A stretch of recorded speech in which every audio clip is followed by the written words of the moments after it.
It's for my dinner. Just drink milk with Milo. Ayan. Golden age na, kaya ganito na ang iniinom. Wala pa yun, pwede rin magkaaki. Pares na lang yung kaak.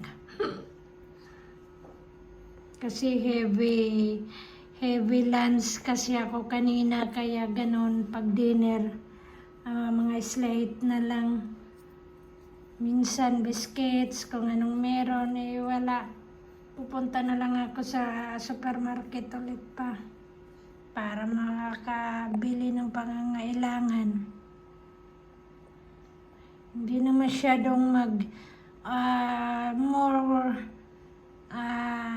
carbohydrates kasi nga golden na, ang hirap na, kaya ingat-ingat na tayo sa kalusugan natin, lalo na kung papuntang golden age, pag mag-50, pag mag-50 years old na, lalo na pag lumampas na ng 50 years old, kaya ingat-ingat na talaga lagi.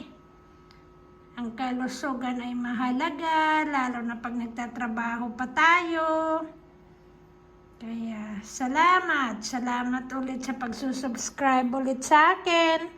Salamat sa pag-likes.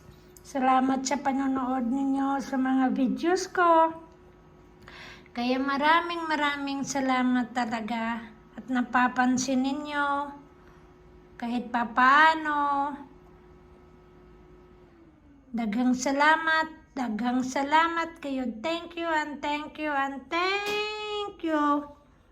More thank you. And God bless us all. Ingat lagi. Keep safe. Daghang salamat.